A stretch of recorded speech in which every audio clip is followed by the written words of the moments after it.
track record is everything. We dropped our salaries, we cut everything back in order to get that track record and to get that reputation. Quite frightening to do, pick up the phone and intro it to this fund manager who you've never spoken to before. Especially in a deadly quiet room.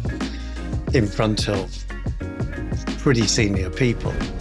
We're undersupplied from an occupational point of view, with a heavy demand still sort of coming through. And I think that's where the specialists, and ourselves being one of them, really come into play. Within real estate, there are so many sectors and subsectors, which you could end up having a very diversified portfolio within. And you can have specialists sourcing and managing those as well. And I think that's where we come into it.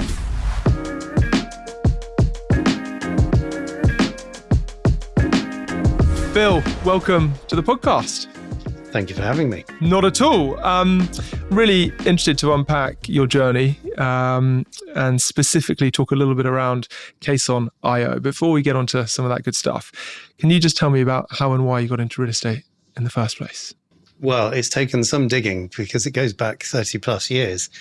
Son of a retailer, pretty humble backgrounds, furniture retailer based in Bedfordshire, off the back of the High Wycombe furniture making trade and the London furniture making trade. We had shops and we had warehouses. We were the whole deal, as it were, for a small town set up by my great-grandfather. So my father was third generation. I thought I was going to go into that business, but planning policy changed that. But it gave me a good sort of solid foundation for being entrepreneurial and what entrepreneurial is. I used to help on the shop floor. I used to do deliveries. I used to meet customers. I used to go to the warehouse where we had removal vans and the early days of a self-storage business. I used to help fit carpet. I used to work in the bedding centre, and I used to go to the factories where we'd pick the furniture up from. So I thought I was going to be a retailer. And when PPG planning policy came through and out-of-town retail warehouses were starting to be built, I immediately thought that I was going to be the next BFS, as my father's initials were. But it turned out the DFS were the people that took the market by storm. My parents discouraged me from retail, and I was wondering what on earth I was going to do with my life. At that point in time, I had no idea that these little high street properties that they traded from and the warehouse were all owned freehold. So over time, they eventually sort of let them out as the business sort of shrunk down, and we turned into a small property company, family property company. But the penny didn't drop then. I was very fortunate to go to quite a sporty school in Bedfordshire, played a lot of sport, enjoyed the social behind that, loved school, worked hard, tried to make my way through. And then one day over a lunch, I think when we were in the sixth form, Edward Erdman were invited in to talk to these young Turks who were coming out of school, who knew nothing about life, about what careers they could potentially go into. And I was intrigued because they talked about it being very varied, pretty sociable, London-based, dealing with property, also potentially dealing with goods and chattels, fine arts and all the rest of it, which I was kind of into because of furniture background. So I thought, this is interesting. What do I do and how do I get there? And at the time, there were very few universities, in fact, there were still polytechnics, that did estate management. And I looked at South Bank, which was a poly at the time, to do estate management once I left school in 1989. And it was a 4-year sandwich course, which was 2 years in, third year out working, fourth year back, and then out into the marketplace. And it wasn't until I got to my third year sandwich where the penny dropped. I worked for a small West End private practice that is still going today. and they focused mostly on receiverships, probate valuations, residential, and small estates. And I was, for my £6,000 a year that I was earning, I was thrown in at the deep end and told to go and manage an asset manage an estate which was in trust down in Westbourne Grove. And it was mixed use. It was retail, it was some offices, there were houses there on periodic tenancies, which have got tenants in that have been there for 50 years. We had to report to the trust on a regular basis, and they wanted me to go along and try and increase the revenue from it. And it was the heady days of when Seal was a pop star and he was living there. So I used to turn up and see Seal on his motorbike in his Muse house. And I would get involved with refurbishing residential property and turning them from periodic tenancies into assured short-hold tenancies, letting out the ground floor, driving revenue, and then reporting back to the clients. And I suddenly thought, this is interesting, because I wasn't in the office all the time. I got to meet people. I got to deal with contractors. I got to be a little bit creative. There was the financial piece that interested me. There was just this tangible thing about real estate, which just made it click, made the penny drop, just made me tick. And I just thought, I love this. This is a great gig. So you went back to uni, finished off your final year, and then tell me about your first job. First job, I went straight into doing investment, which, you know, we look at sort of the JLLs and the Knight Franks and lots of companies now, and they're fantastic with their sort of, we called it the merry-go-round back in those days, where they would entertain students sort of coming into the business, and they'd start them in property management, they'd push them through valuations, maybe into rating. We didn't have that. I worked for a small West End company which had made their money on post-war Britain, letting offices above shops, going around knocking on people's doors saying, that space above your shop unit, we can let that for you. They were developing in the 1960s. Some of those buildings aren't here anymore. They've become obsolete and been redeveloped, particularly Euston Tower. But I was put into the investment department, which was a department of 3 desks in the original senior partner's office, no computers, telephones, panelled, and very, very quiet. And I used to have to go into estate agents clearing, where property particulars would come round, pick up the phone and introduce investments to various people, which is the first sort of thing that is quite frightening to do. You know, pick up the phone and intro it to this fund manager who you've never spoken to before. Especially in a deadly quiet room. In front of pretty senior people who then, if you didn't get it right, you put the phone down and get a bit of a grilling. But it was a good learning curve. And the same goes for finding comparable evidence because every investment deal that we then subsequently did, we've got to do all the comparable evidence for it. So I'd be ringing up rent review surveyors and saying, hello, sir, can you please tell me what you did for this deal? No, because I've caught them on the wrong day. Well, yes, of course. And you just sort of learn that way. And then we did a transaction in South Wales for a fairly newly formed company called Ashton, who later became Handstein, with Ian Watson and Morgan Jones. And it was probably around 1993, 94. We bought the WDA portfolio, the Welsh Development Agency portfolio. And I remember it to this day because it ignited something else in me. And that was, I didn't know it at the time, but that was the future of what our business, Caisson IO, is now all about. But it was multi-let industrial, and it was 14 industrial estates, 215 tenants throughout South Wales, from the heads of the Valley Road down to Cardiff. And I was responsible for measuring every single unit, going to the WDA offices, which overlooked the old Cardiff Arms Park, pulling all the plans, making sure we had the plans for every unit, and which also set out land, how much land came with these portfolios, do the full measured survey, effectively help manage the transaction, but also do this thing called tenant interviews, which was new to me. And this was knocking on people's door and finding out what they did in their business. And that just it was another angle for me. It was sort of like, this is amazing. I'm sort of involved with how people, why are you in business here? Why are you located here? Why do people do things? And that triggered something else in me, which carries through to today. I think Paul Weston, who's been on the podcast, mentioned that Welsh development Yes. portfolio. I was just racking my brains. I was like, Yeah. I've heard that being cited on this podcast before, and I think Yeah. it was Paul. Yeah. Way back when.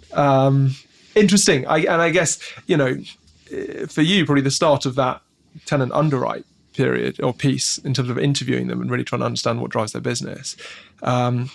I guess now it's much more financially orientated as well, and kind of the data really backs that up in terms of the credit worthiness of them. And you're probably much more astute in terms of how you balance your portfolio in terms of the risks as well. But maybe we can come on to that. Yeah, we can come on to that a bit later. I mean, it was the learning curve, really. And in fact, I remember going to Yardi batteries in a place called Bach, which is right at the top of the heads of the Valley Road. And I was thinking, where on earth am I going? Infrastructure in South Wales since then has been phenomenal. And Yardi batteries have now moved to Swindon. They're still going. It was part of this, the WDA getting external Japanese battery company to come over and locate. But, understanding that picture, that whole picture, is really sort of the foundations of what we do going forward. We do it differently now because there's data and we've created our own research. But back then, we had one green screen computer which had SuperCalc on it. Everything was done longhand. I was sat holed up in a boardroom for weeks on end, creating the measured survey, calculating it by hand, making sure that was going into the report to the client at the time, and writing down the notes with regards to each occupier, because that was the thing that underpinned our business underwriting. And were these people any good? Were they strong covenants? Were they risky covenants? How were we going to let up the void? Which agents were going to use? Which local agents were in business there at the time? Those sorts of things, and that helped us do the underwrite for the business plan. So you got some investment experience, some leasing experience. How else did you round off that experience in the early days? Communication, comms. From a very young age, I was dealing with some pretty big clients. You've got to be able to get on with these people, but at the same time, for me in the early days, similar to other people that you've had on the podcast, it's all about learning. How do you learn your craft? What is your craft going to be? What's your best skill set, and how are you going to utilize that? And I still hadn't figured out at that time whether I wanted to be an investment agent for the long term. I'd met some great people, all of whom now, 25 plus years later, are senior partners of various practices, or they've gone across to client side, or they've set up in business, or they've left the industry entirely. But we still bump into each other. That was very early formative years, with no tech, no mobiles, no ability to pick up the phone to people. You're on a hardwired phone, and you couldn't be late for a meeting because there was no way of contacting them to say you were going to be late, even sending them a text message. And of course, there was no internet, so you couldn't do research like Companies House research very easily. Reports had to be applied for and paid for, and then you'd get it 5 days later in the post. It was a very, very different world in which we worked. But it was fantastic grounding and a good discipline for for what we do going forward. You touched on the kind of the aha moment or the penny dropping in terms of actually this kind of real estate thing is interesting. You were doing some private practice work for a number of years, and you decided to pivot away from that, and you moved into kind of tech IT sales. Why did you do that? And what was it? Yeah, what was your thinking at that time in terms of, look, I've banked 8 years or so, or 10 years? Yeah, what was the thinking about kind of maybe moving out of the industry? So it didn't come for a while.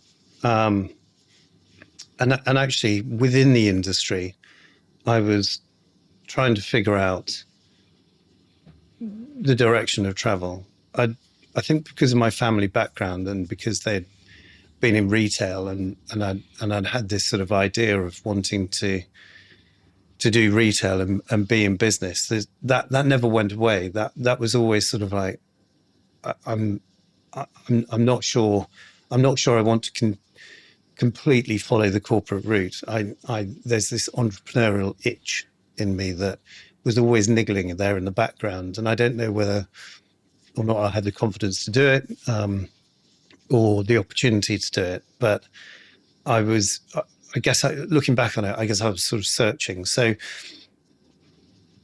I continued my education, as it were, qualified as a chartered surveyor, worked for a number of private practices, went into different areas, explored development, in particular retail development, shopping centre development. So there was a great person who sadly passed away very young, who I used to work with, who taught me a lot about retail shopping centre development. Worked on one down in Maidstone, which is still sort of going today, albeit that market's changed.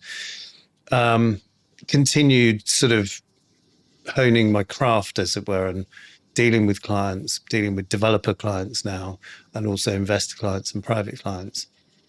But in the company that I was now working for, they had a really big IT department. Excuse me. And they were progressive by this point in time.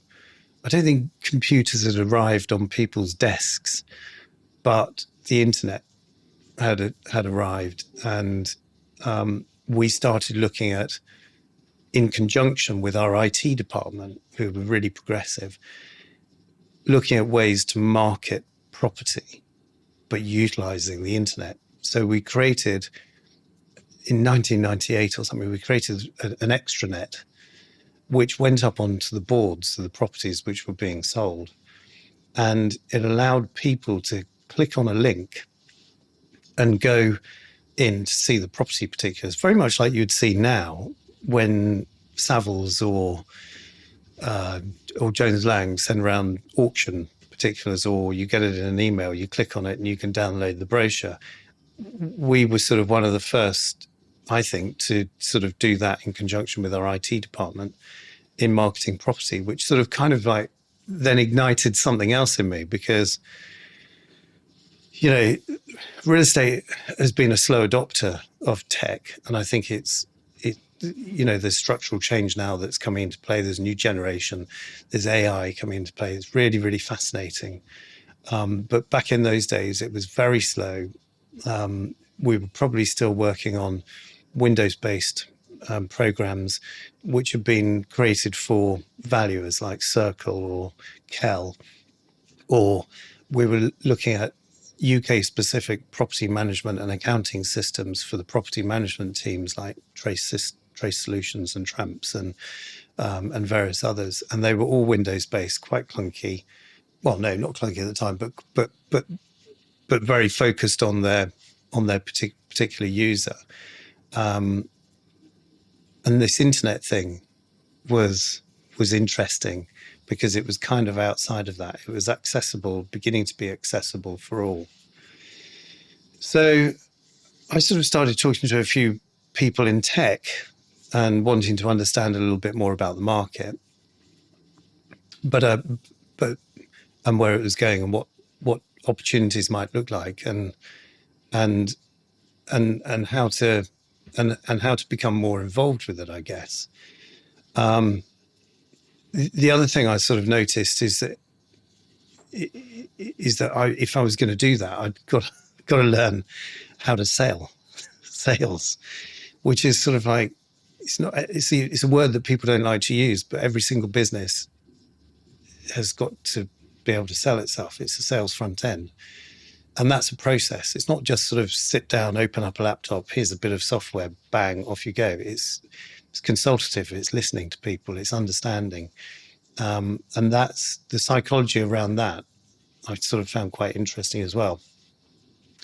So I found myself with this consulting company, liaising with a few colleagues who had actually set up a software business within this property consultancy. And there's no earthly reason why this software company should be part of a property company, but it was. And they were on the building consultancy side, and they were selling the software, Windows-based software, to clients, to operational clients who are undertaking planned preventative maintenance tasks. So the likes of Whitbread Brewery, to manage all their planned preventative maintenance across their whole portfolio. So it started to look at occupational management, and also there would be another part of it which would hold details of their properties and any leases they have. So an inventory, a lease inventory, and then a PPM system. And I found this sort of quite interesting. And I was watching how they were going out and doing business. And this business its revenue was growing. And of course, the revenue was an annuity revenue. It was renewable every single year and so that in itself was quite fascinating. So then I started looking at, various different business models. And I guess at this point in time, I could have maybe gone and studied more and gone to do an MBA or something, but I just sort of went down a rabbit hole and started getting more involved with that side of the industry. You moved to Yardi, where you were responsible for business development across the UK and Europe. Yeah, that was so. There were a couple of bumpy starts to start with. I was thinking, okay, so this is quite interesting. I love real estate. If I'm going to do anything in prop tech, which wasn't called prop tech then, in real estate technology, then it probably has to be a vertical market, something that I knew. And if the real estate sector were going to listen to me, it's probably quite useful coming from somebody who's qualified as a surveyor and worked and practiced within it. But I had to learn this sales process to start with, and that was hard work. So I started reading books, and I went on courses, a course called Miller Hyman, which is consultative selling. I've got to get my head around that, economic buyers, user buyers, technical buyers, how they all work, blue sheet reviews, etc. And I sort of went for some interviews as well at the time and wasn't very successful. I was almost too pigeonholed. You're a surveyor. You're a surveyor. And so give me your track record. How did you, anyway, to cut a long story short, I was invited to help Yardi build their European platform. There were 3 of us at the time. I think I went through 12 interviews, eventually found myself being flown across to Santa Barbara, where the final interviews took place, and the final one being with Arnott Yardi. And I was offered the role to help them build their business with 2 other people in Europe, based in London. And for me, that was quite an interesting scenario as well, because effectively I had a remit, which I had to get on with. And it was kind of risk-free, other than the fact that I could lose my job if I didn't get it right. But I was learning how to build a business and what it takes to do that. And all the pieces that you've got to pull together. And we had a Dutch office and we had a London office. and we had a team of developers called the International Team of Developers, who were based in Santa Barbara, and then a head of department and various other people who would help with the technology. And of course, the technology was investment management, property and asset management, and accounting. But if you're building that in Europe, you've got to understand European financial gap, and you've got to understand the various leases that occur within each of these countries. So in Poland, you can have, leases struck in a local currency, but being billed in a different currency. In Germany, you've got indexation. In Netherlands, you've got indexation. There are different, and all of this, the system had to be able to consolidate their figures. So I had to then get involved with understanding financial accounting to a bit more detail, because I had to learn this system, because you can't go and talk to people about a system that you don't know, whilst at the same time learning how to sell. So it was a bit mental, really. But we kind of got there in the end. And what were some of the reflections when it came to that selling piece? Because you touched on, the surveying background that you had, working in private practice, being a junior, work probably fed to you and said, go and execute this, or go and do that, or knock on these doors, or make this happen. What was that, the skill set stack that you picked up specifically around selling? And what were the kind of the key reflections on that? So I think there are similarities in many respects between, what we do in real estate today in investment management and that process. And the common denominator is people. You're dealing with people, and how to understand people and what their roles are, what makes them tick. So when I talked about blue sheet reviews earlier on, if you're talking to a finance director, you need to understand exactly what their role is and ask them a huge amount of questions about that role. And in many respects, sort of find out, number one, what makes them tick on a personal level, but also what is going to help them with undertaking their daily task to the best and the most efficient way possible. And if their business grows, how they're going to scale that. And I think that's sort of like a key sort of like running through. And the same applies to, the asset managers. Understanding then that asset managers had an entirely different skill set from the finance director. They'd have to have sort of some financial background, but these guys and girls were out in the field creating value. They probably didn't want to spend all their time working in a system. So user interface was got to be easy for them, and the ability for them to make changes. And then, of course, you've got the property managers who are collecting the rent and doing the billing and the invoicing. And then you've got the investment managers who are doing a different set, who are sending out, demands to investors, or reporting back to the investors, or dealing with debt within it. So it wasn't like the early days of a PPM system and a property ledger system. This was an enterprise solution. So you've got to understand the enterprise, all the people within it, what makes them tick, how their jobs work, and how this solution is going to help them going forward. You were with Yardi for just over 5 years before you left in 2008 to set up Caisson. Talk to me about that and why you decided that was the right time to launch a business. I'm not into, okay, so there are a number of, I guess, defining factors for that. I learned so much from Arne and Yardi. You have mentors during life,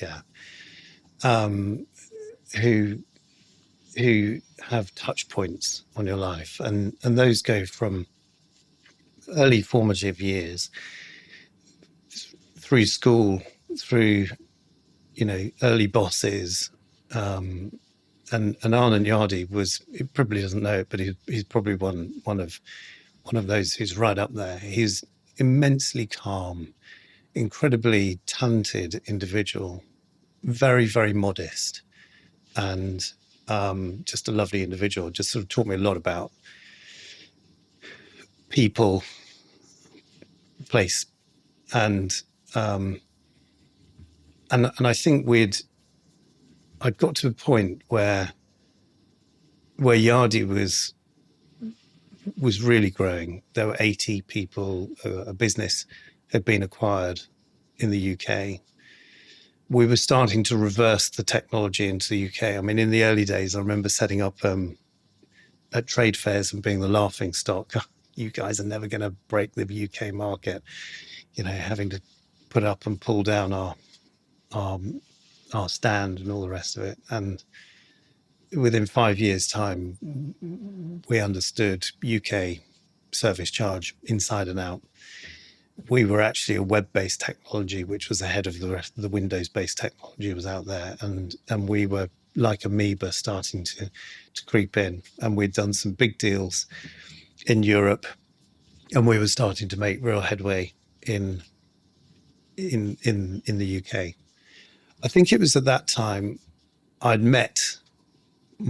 already met two of my future business partners, and we just got on like a house on fire. We got on really well, and this itch in the back of my mind was still always there. I got to a point with Yardi where I'd learned a huge amount, and the ideas sort of started flowing with regards to, actually, if I went back into property, there's a system here that I know that we should be putting in with no assets under management, because I knew the cost of implementation when you got to $500 million or $1 billion, it becomes really big. And also I understood how it should be used by encouraging our property managers to be in it as well, so that we were getting real-time information. And I was sort of starting to think, how could we put tech into property and run a really efficient boutique investment management house, which is tech-enabled, and which is scalable, and which we can grow? Because I'd seen all these businesses in Europe which were struggling because they had disparate technology systems in place. They were starting to think about putting them in now at great cost. And the way that they were going to scale as a business was to just have reams and reams of people come in. And in a world where fees get squeezed, particularly in this world, that's very hard from an operational business point of view. So we were sort of thinking, so we started talking. And then GFC happened. And actually, I guess that was a bit of a catalyst as well, because the world had sort of started moving away from, income being the predominant part of a property deal, and more sort of capital growth, which is kind of like the wrong way around. So the world was kind of going to go pop. And so we started writing a business plan. and it's mad, really. March 2008, we got together in the old clubs in London. I live out in Oxfordshire, and I'm a member of a rowing club, which has a reciprocal right up in London. And I'd ring them up and go, can we borrow your boardroom at 6 p.m? And they'd go, yes. It won't be for long, but we just want to sort of get together and write our business plan. And we started doing that, March 2008. Property is a people business, hence the name People, Property, Place. Business has been tough the last couple of years. Get the people aspect wrong, business becomes impossible. Get the people aspect right, it's still hard, but it's manageable, much more enjoyable, and you're much more likely to hit your goals. So if you're looking to add top talent to your team in 2025 and you're open-minded to an alternative approach and you're keen to make business a little less hard, drop me a DM. I'd love to have a conversation with you to see how Rockborn could potentially help you with your human capital requirements. Right, let's get back to the podcast. What was on that business plan, and what were the kind of the key pillars of the business and areas that you wanted to focus on? So, sort of boutique investment management house, focusing on asset management, where we're going back to the days of feet on the ground, understanding your occupier base, underpinned by good technology, so a scalable platform, raising capital from either private individuals or family offices or corporates, and building. And we looked at various areas. Actually, we hadn't yet focused on multi-let industrial, although oddly enough, most of our backgrounds have been multi-let industrial. And I guess what we had to do was pull together some investors. So we kind of went to friends and family, and we pulled together 14 investors with ourselves and all put some money in, and we raised £450,000 of working capital. Off the back of 14 investors, just to kind of seed the business. Yeah, friends and family. So friends who my other partners had worked with over the years and have got some interest from. There was somebody in the tech world who I'd met who was really interested in this concept. Literally family and friends put money into setting us up in business. And I remember we sat once in Ambiente, their office, which at the time was in Cornhill and is before they were acquired by Nova.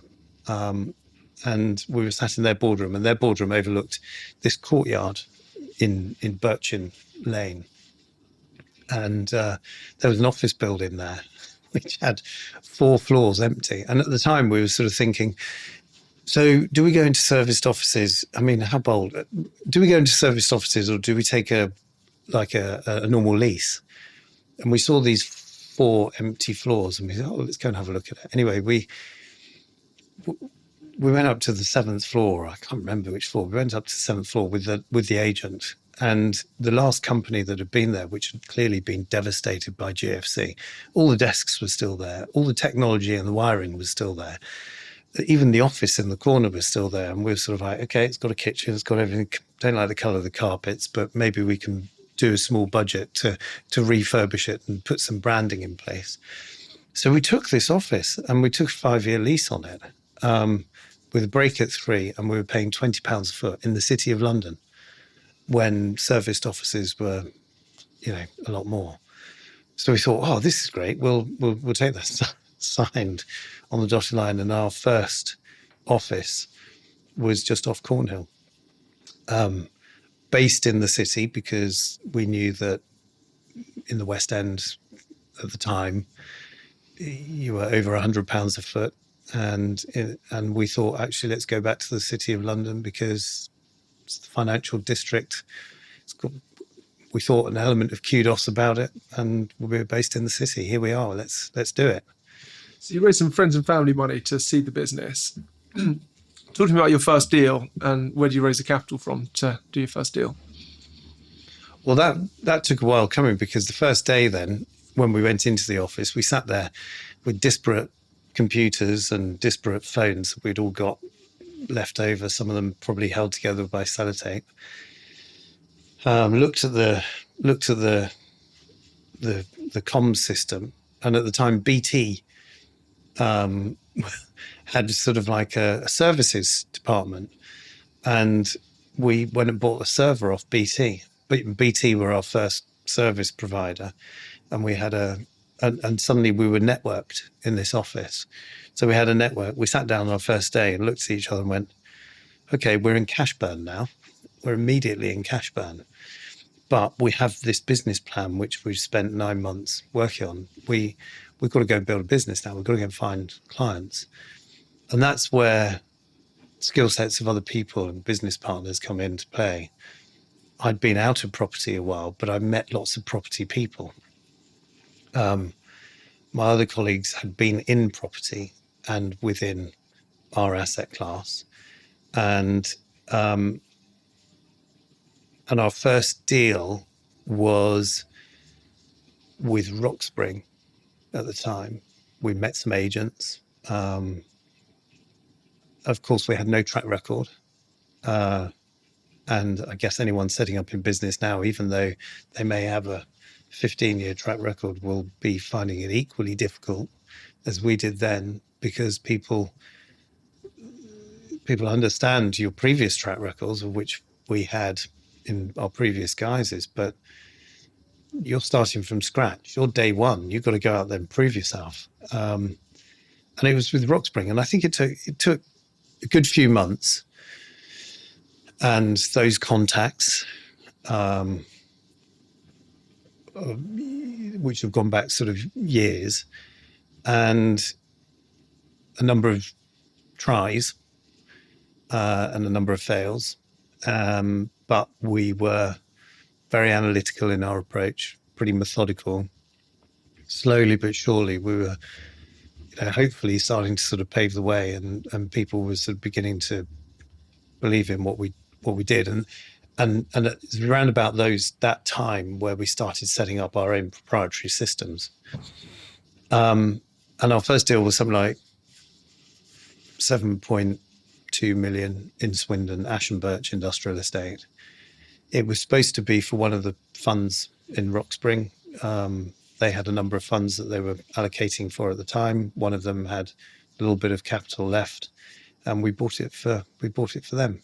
And that was our first deal. And that was probably around about 2010, 2011. So we set up June 2009.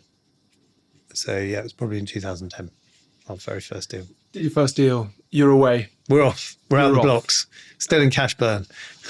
And how long were you in cash burn for before you started to break even, make a profit, and then scale the business? Oh gosh. I think we budgeted for 3 years. It took a bit longer than that. It took a little bit longer because, once you've done your first deal, that pot of capital was effectively done, but it gave us the ability to go and talk to other people within the business. And of course, but at the time, retail shopping centres were, flying out the window. Everyone was loving a retail shopping centre. And of course, structural changes in the multi-let industrial market were only starting to appear. It certainly wasn't institutionalized at the time, and vacancy rates were very high, and it was still being valued as probably the not so shiny asset class out of all of the asset classes, with retail being the front runner still, and obviously City and London offices, they were all in boom, whilst we were sort of preaching this thesis that multi-let industrial and industrial is very low in obsolescence. It's a steel portal frame. It's been like that for 40 years. So the capex risk is low, but the income is diversified. There's lots of occupiers who we treat as customers in multiple unit sizes, in multiple geographic locations. It's very well diversified asset class. And at the time, there were very, very few, if any, that became delinquent. And in fact, the three that I can recall, one of them Crofty bought, and that was in South Wales and Andover and North Wales and beyond. And there was another one that Hanstein bought, and we acquired another one because by this point in time we'd met a family office and we'd bought one which had come out of receivership. But there were three big portfolios, and they had only gone into breach because of LTV covenant breaches. And of course the banks at the time were, I think we had West Register there. They were tipping these assets that they'd taken back into their big asset management sort of workout scenarios. And Richard Croft and M7 at the time had got a very good relationship with Nationwide, and they were doing a workout with them. The rest had gone into sort of like West Register, and they were sat there for years. And the banks loved it because they were just amortizing cash from this cash flow that was coming through. The fees had gone, and I guess the equity had been sort of burnt, but the banks were amortizing their debt by just taking the strong cash flow coming through. So that and when we were talking to the banks at the time, we realized that actually it was the least delinquent asset class across their books. And that was quite telling, particularly around about GFC. How did you go about building the business?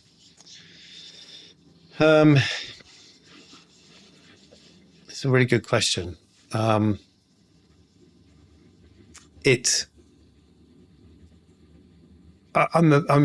a huge believer in people do business with people that they like and they trust. And if you do things well, and my business partners are amazingly diversified in terms of our skill set. And that crossover works really, really well. So you've got this solid foundation where if any one of you goes away on holiday, there's others that can pick it up. And actually, over the years, we've kind of learned each other's skill sets as well. So then you become a really solid platform. But part of it was if I go back a tiny bit, because I think this is part of our growth, is data. You know, this tech and this data sort of thing that always sort of still played there. We'd written in our business plan that we were backed by good ICTs, and we started collating our own data. And again, that was probably by accident, because one of our data sets sort of effectively looks at liquidity in the marketplace, looks at all the stock that's coming into the market, whether it be on market or off market, so that we can essentially, how we use it now, we can essentially look at how liquid the market is on an annual basis. So when you're talking to investors and they're saying, how are you going to deploy? We can turn around and go, well, actually, we've got 16 years of data, annual data for that. And the average annual amount of stock coming to market is 3.5 billion or 4 billion. Last year was X, year before was Y, And that's how we use it now. But back then we used it as a register. So at the time there was PropX, I think it was, where if agents were introducing, though, you'd have to go through the PropX system. And we were losing track because we were the new kids on the block. We were out looking for assets. We'd found our first client who were amazing, and we wanted to grow. So we were then relying on our agent networks, and all these deals were coming in. And we lost track of how to register them and who had registered it. And we wanted to be fair because that's part of the relationship. That's part of how we all work as well. So we started this registration system. And in doing so, property, where it is, the region, type of property, how many units. Then we started looking at capital value per square foot, the yield profile, what the vacancy is. And that grew into a piece of analysis as well. And as more of these deals came in, it goes back to 2010. So I've got stats going back to 2010. We were starting to see how many assets were coming in on a monthly basis. And then we could compare them with each other and go, well, actually, that looks really expensive in comparison to that. Ooh, yield profile, and that looks really interesting. So it then enables us to sort of pick the really good deals. And we would start to take this into clients and to capital and go, this is what we're looking at. This is what this month is looking like. And we'd send it out to them on a monthly basis. This is where the deal flow is. These are the stock picks. And some of those might be through portfolios. And one of those portfolios came up, which was from Hanstein. They were selling. And that's where we sort of started growing. But also we utilized that data to buy that first portfolio. And because we'd got the systems underlying and we were scalable, we then sort of started looking into, well, we need to bring people on board now. And that was a difficult time because we were transacting, we were talking to capital, we were doing the financial reports, we were putting our data together, but we knew that we needed people to come on board to manage the assets. And that's where you sort of come to a bit of a turning point or a crossroads in your business, and you sort of think, okay, we might be, Kath said it actually in her podcast, with her career, you might be taking a sideways step or sometimes a little bit of a backward step in order to go forwards. And that was a real point for us, because we were sort of like, actually, it's not just going to be straight out the blocks and then an exponential trajectory. There are going to be bumps and there are going to be stalls and there are going to be times where we need to take on and our cost base is going to go up, which of course it did. But we also wanted to make sure that that first pass of data was gaining us a bit of credibility in the marketplace. And that started to come through as well. And our style of management, which was very much sort of hands-on, this approach of line by line analysis. Every business plan is tailored. It's not just a blanket approach in the multi-let industrial market. It's tailored for every single asset, because every single asset has got its own makeup, and you've got to bespoke it for each one of those assets in order to get the best out of it. So yeah, that's data-led transactions, doing a really good job, but also raising capital and kind of building your network with other LPs or other investors to build the platform as well.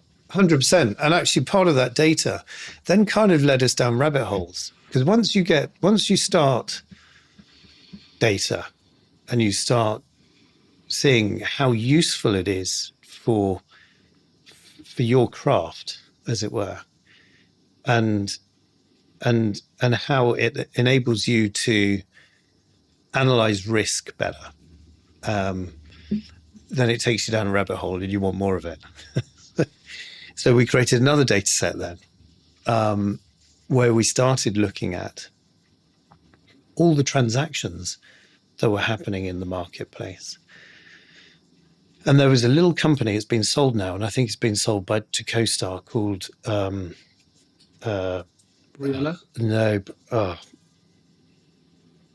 anyway, they were recording all the transactions across the marketplace, across all asset classes. And we pulled out not the big box transactions or the distribution warehouse transactions, but all the transactions that were multi-let.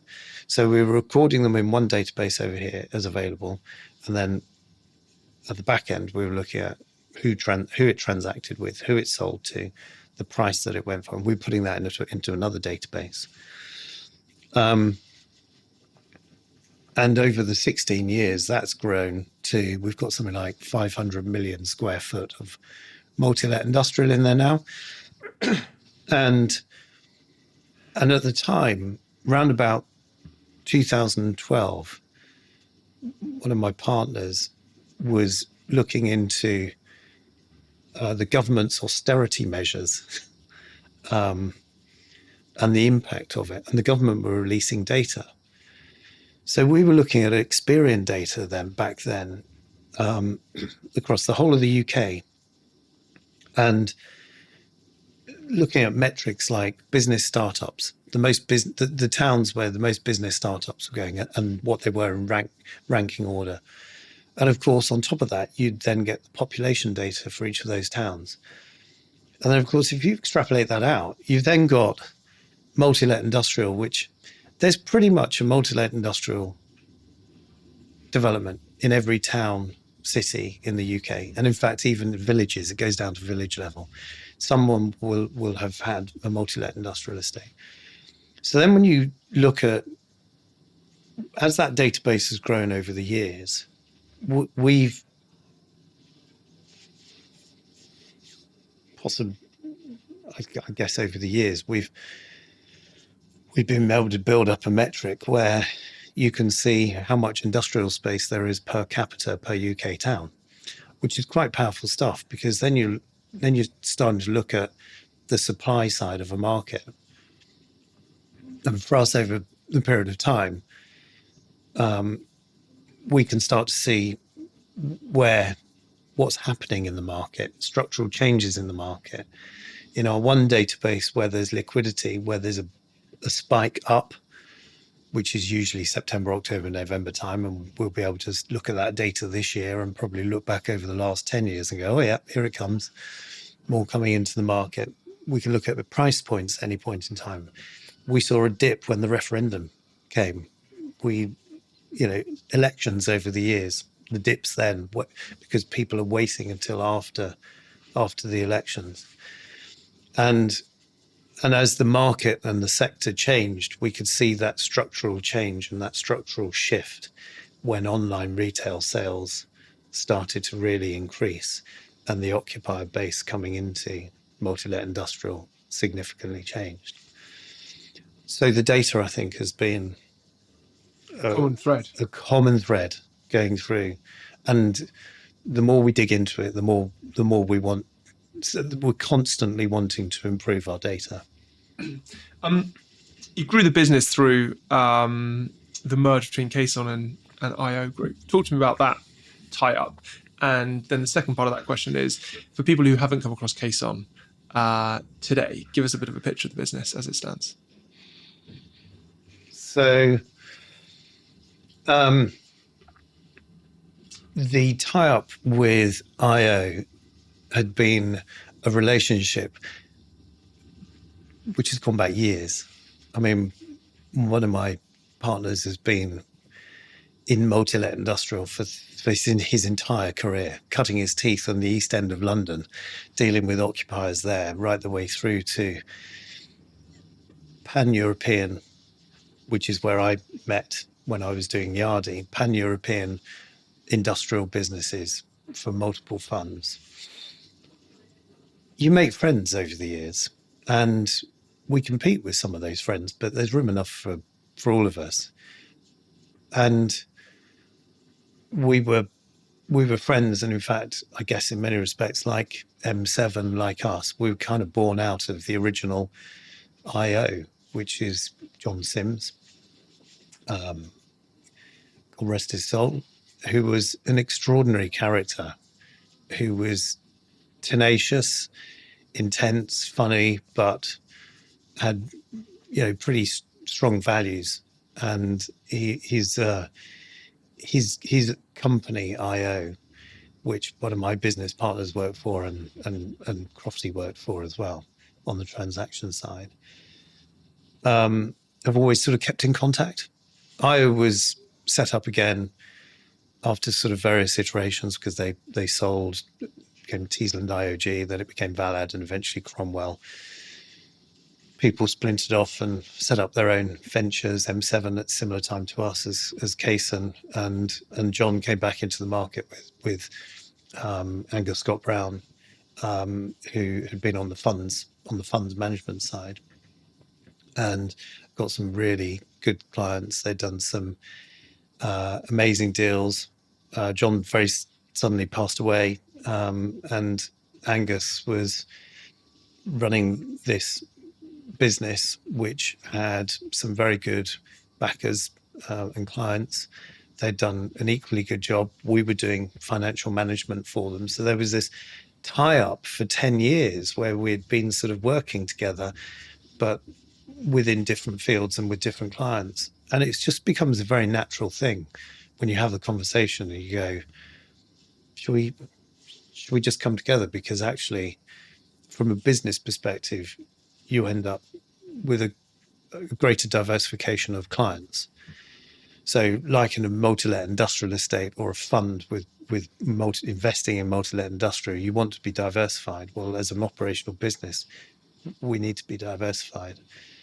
But at the same time, the skill sets that came into the joint entity of Caisson IO meant that we were now providing sort of full end-to-end service of being able to set up structures with investors, again in a bespoke fashion, to manage those either as a fund or in joint venture, to be able to do straightforward asset management activity, to deal within the debt markets as well. So we became a fuller business with a greater offering of services with a broader client base.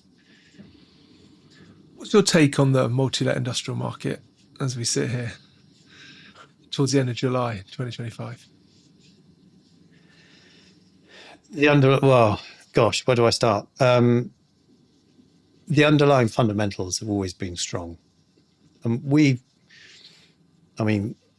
going back to data a little bit, we did an exercise where we looked at the average passing rent of multi-let industrial in 1992. And it's either £4.36 or £4.32. It's one of those, but let's call it £4.36. And we decided to plot every single year right the way through to where we are now. And you can see, which I mentioned earlier on, the structural change in the sector. And it was round about 2014, 2015, where we started to see rental growth coming, because most fund managers or most capital would sort of turn around and go, oh, industrial, yeah, £5 a foot. 2014, 2015, that changed, and it started to change. And we were sort of starting to ask ourselves questions, okay, why is this happening? And again, we were developing our data further. So we were starting to do, with this other database, we'd, then got 400 million, then 500 million square feet, starting to show a really good sample of what was happening in the sector. And of course, at the time, the Gerald Eves or the Newmarks or the Lambert Smith Hamptons were producing their annual reports. And sadly, LSH don't do it anymore. They tend to sort of focus on the larger stuff, but they were giving indicators as to take up, because they've got this fantastic regional office base that were showing us take up. And there was a lot of talk about, e-commerce, which of course in the distribution markets was always going to be the case, because as Amazon, went from their 1 million square feet in Dunfermline in the early days, they realized that actually Great Britain has got this spine going down the middle of it. And they've got to, if you're looking at America, they've got to follow a model of getting these goods to the end user. I guess in our sector, we were sort of starting to think, well, how's that impacting us?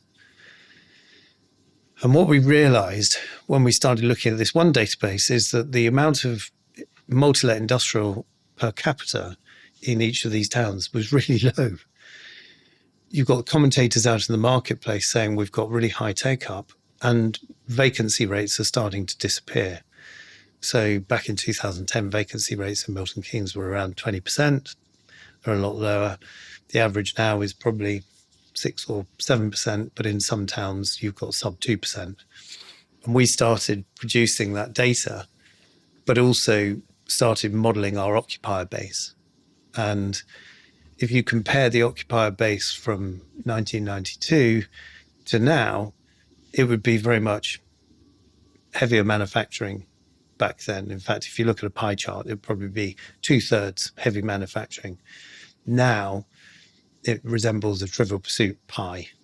That's the heavy manufacturing, and the rest of the occupiers within there are so diversified across multiple businesses.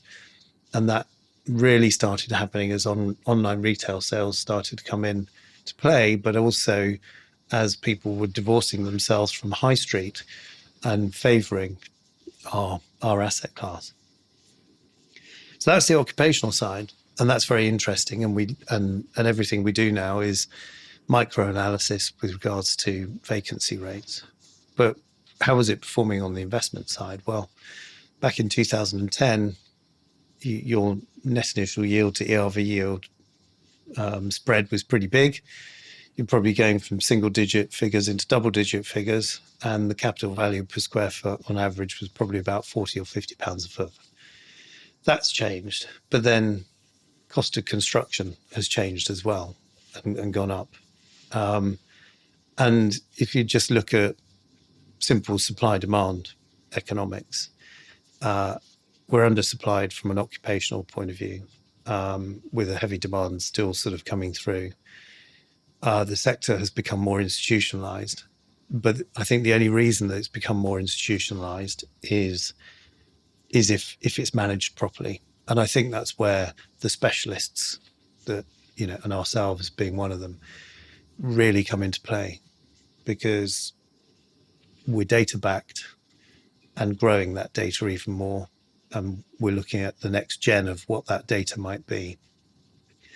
We're analyzing the evolution of our market and how that has changed structurally over the years. And we're looking at those trends and seeing where the investment opportunity is.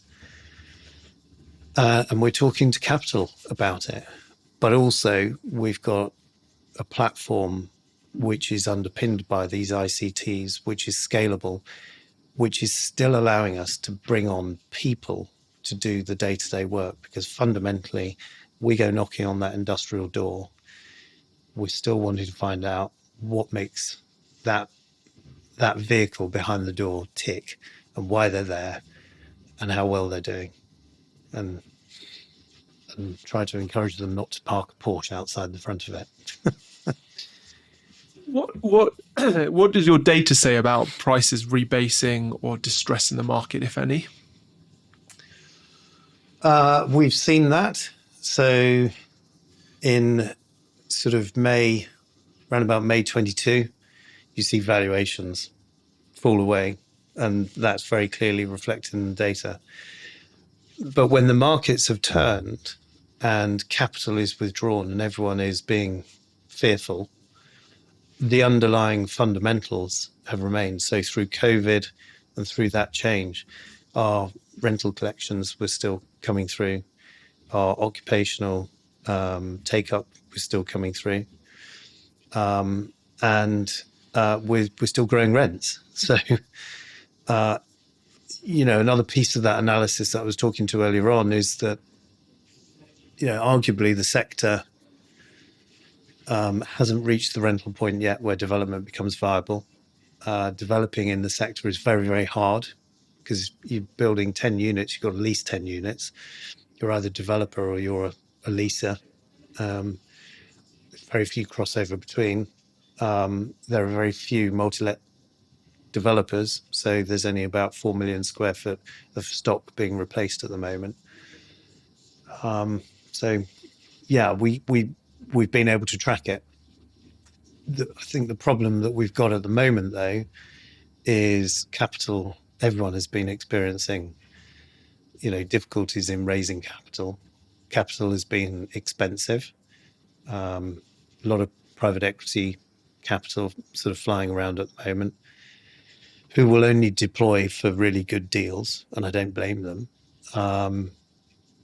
But pricing has remained pretty strong within the sector. I guess the only differentiator is that the growth metrics behind it have also remained sort of pretty strong. But then you you layer on top of that debt, it's got to be a different business plan. And that's why the PE guys are probably interested, because, short-term business plans, cost of debt is there, but actually, if there's the ability for them to exit with a profit in a few years' time, then they will do. My personal view is I think the asset class is a long-term hold, and there should be pension funds or endowments who have a layer of this in their portfolios because of the metrics that it offers, and also because it would match their liabilities really, really well. Is that how you think about growth then? Because Blackstone have been very forthcoming in terms of snapping up a lot of portfolios and building vast swathes of assets under management, underpinned by data and everything else. Marway, Endurance, St Mods, etc. Purchase of warehouse REIT. In terms of growing the Caisson IO business, do you see that as taking 50, 100 million slices of capital into your business on a separate account basis to be that multi-let slither exposure, rather than that capital going into a big pooled, closed-ended vehicle? And is that how you kind of see the growth of the business moving forward? I think when you're in business and when you've lived cash flow, both from an asset point of view, but also your business cash flow for 15 years, it really focuses the mind, from the really early heady days of roller coaster cash flow and, are we going to survive, into, right, we're in that position of evolve now. We're in that very fortunate position where we can think about how we're going to evolve, to your question. And I think part of that depends on where the markets are. Are the markets there for commingled funds?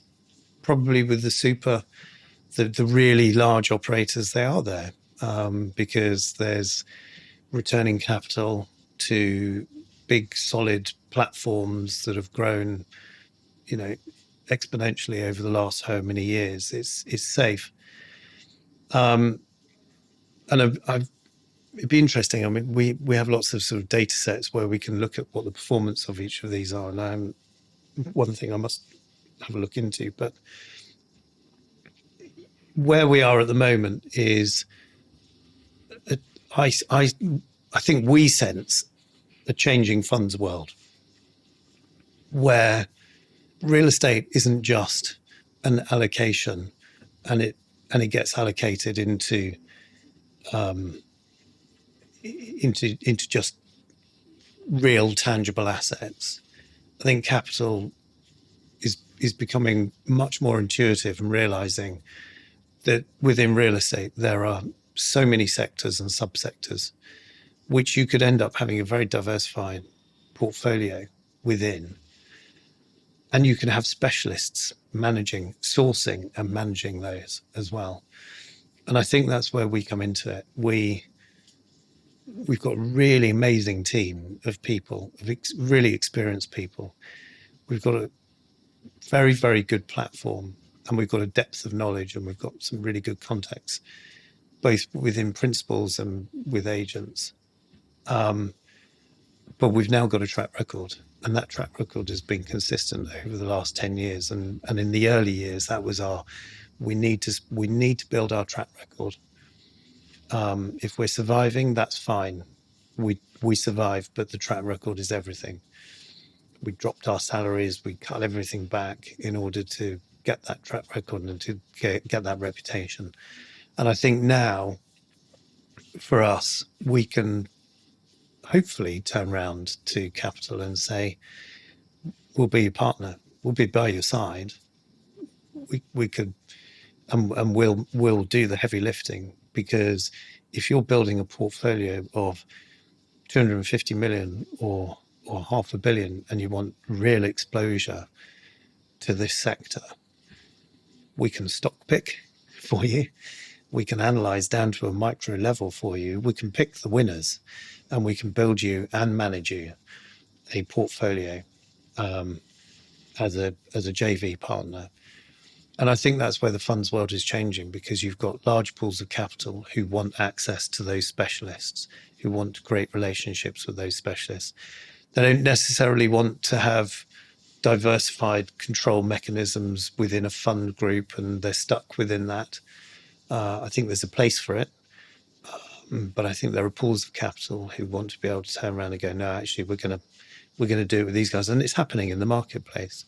In the news, you've got Marchmont, who are with Invesco. You've got various other players out there, Peloton, who are with BGO. You can see that it's happening, and it's leaning on people's expertise. I hope where we are is we've got some longevity in the market. We've got a bit of grey hair.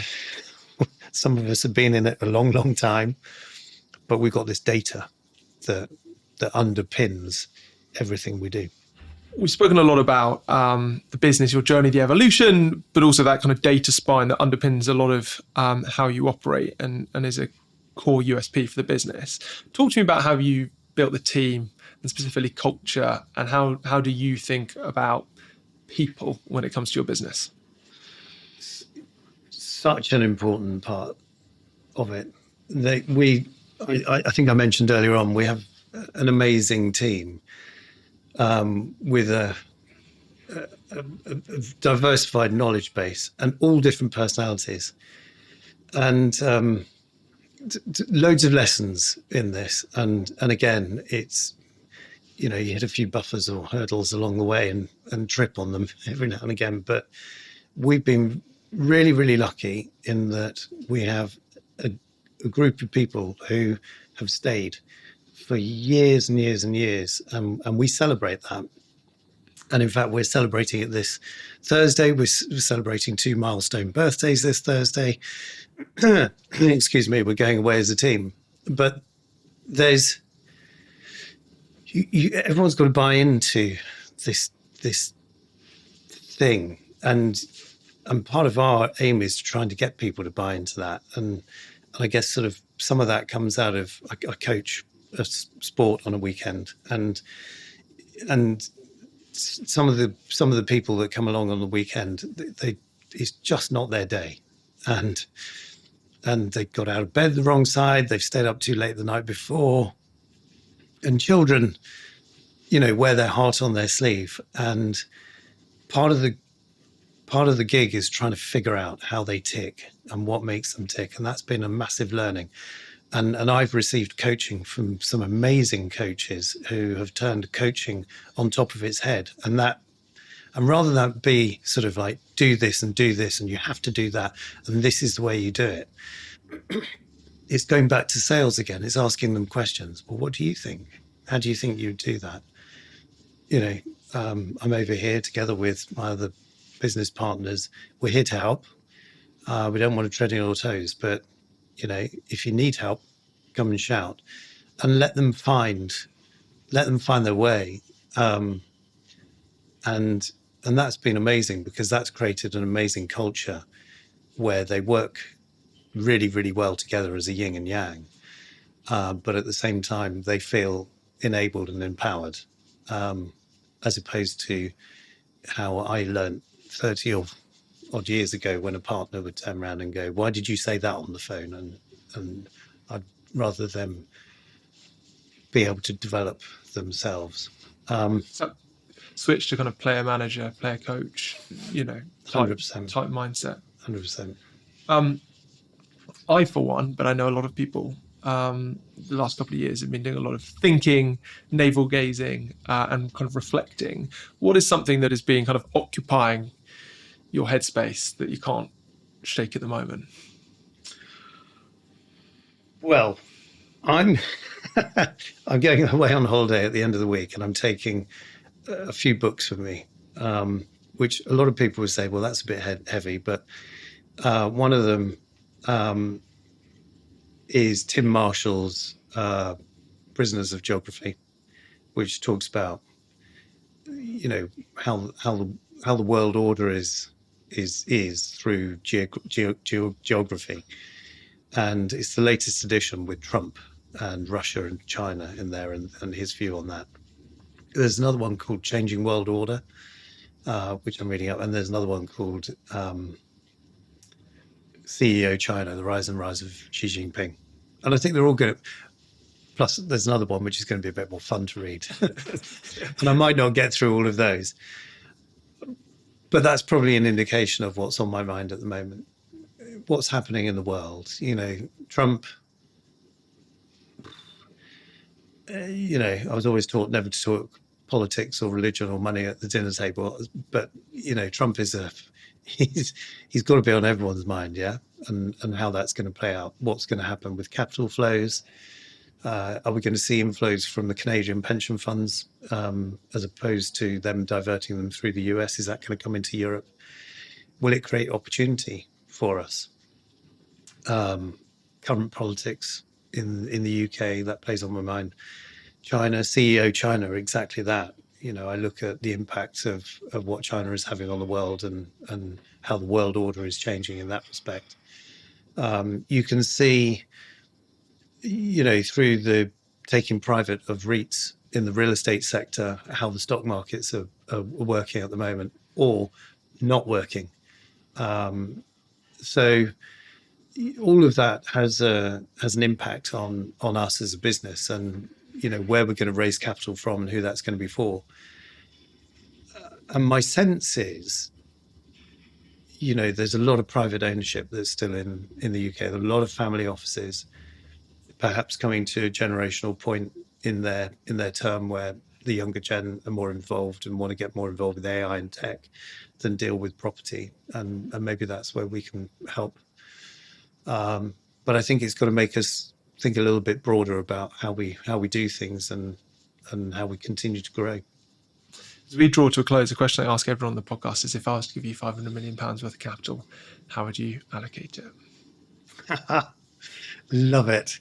Well, I've got to say multi-let industrial, haven't I? But I mean, I love real estate. I have been to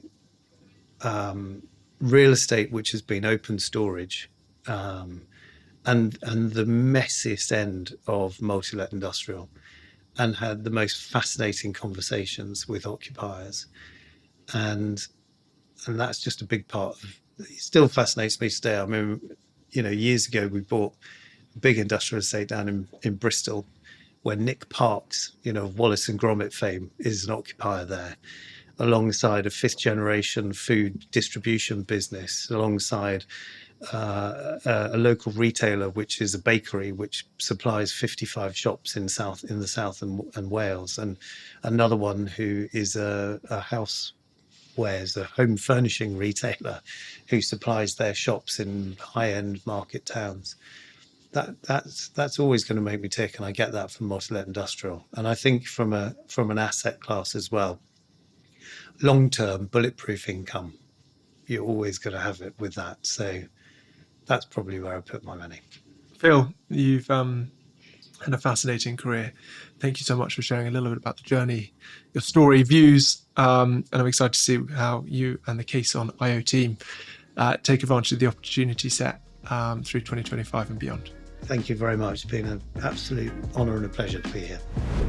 Hey, quick one from me. If you enjoyed this conversation, do me a favour and share it with a friend or colleague that you think would get value from this conversation. It would mean the world and help grow the People Property Place podcast. Thank you so much.